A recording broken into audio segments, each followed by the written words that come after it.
Wow, it's so powerful all of a sudden. The mic. I'm a public school teacher. I know that's a dubious honor. Well, thank you. 10 years ago, or well, actually a little more than 10 years ago, about 1999-2000, No Child Left Behind came out. It was signed by Bush the Lesser, but it would have been signed into law. Oh, no, it was signed by Clinton. I don't know who it was signed by. It was created by Clinton and signed in by Bush. Everyone blames Bush, but it would have been signed in no matter what. And it kind of stemmed from this idea that we had to score everybody with a number. That was really important to do for some reason, because we know that everyone's success in life is directly related to some kind of grade you got in primary or secondary school. So 10 years ago we did this, and since then, that's about the time I started teaching. I started teaching about 2000 when that came into effect, and so I've never taught in a system without No Child Left Behind. And we've always fought it every step of the way in the sense that, well, it was a law that was passed, but we do what we have to do as public school teachers. We do our jobs, we try to provide students with the best educational experience possible, and then hope that the standardized tests match up.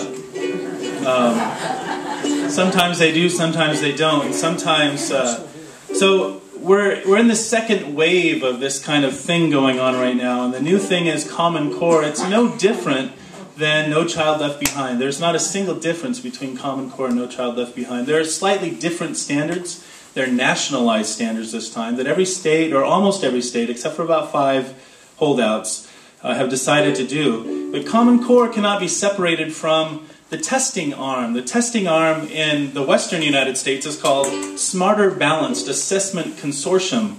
And it's partially funded by the Gates Foundation and partially funded by Pearson, the British book publishing magnates. And what's going to happen is the same thing as before. We have a huge amount of standards to teach, and then a couple years in, once we know what's on the tests, that's what we start teaching. Just those things. The arts aren't going to be on there. Same old, same old. We have a chance to make a change right now in history, I think, but teachers always kind of go to this, well, we can't do anything about it because it's the law. Well, we need the people's support. Opt your kids out of the tests. It's legal in California to do that. Don't let your kids participate in the Smarter Balanced Assessment Consortium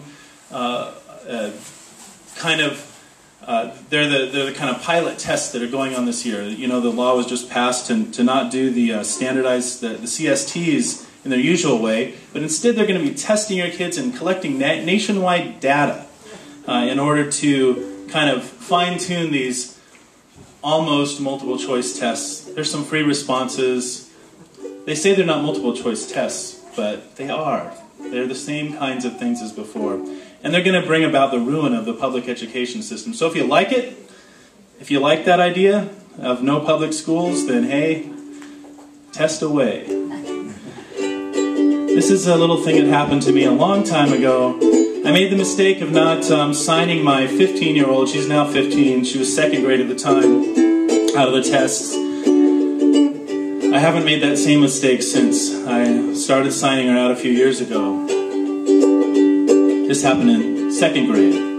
Yesterday, my little girl came home from second grade, and I could tell by looking that she had had an awful day. She forgot to fill a bubble on her star testing form, so for that she lost her recess and gained her teacher's scorn. So I said, you are better than a test. Life is bigger than just filling tiny bubbles so your school can get a number. You are better than a test. Your mom and dad think you are highly proficient in this life that you are living. You are better than a test.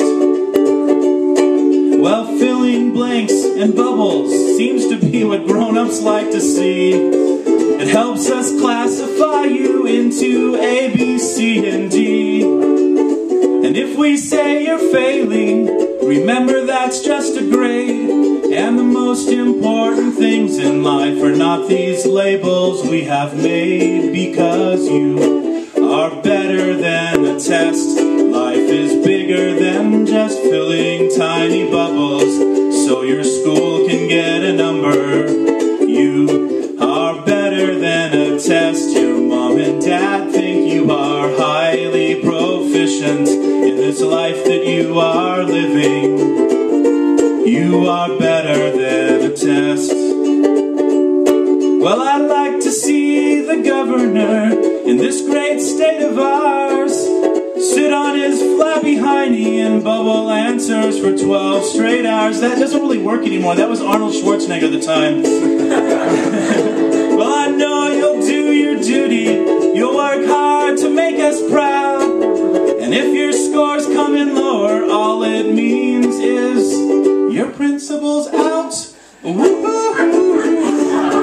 are better than a test. Life is bigger than just filling tiny bubbles so your school can get a number.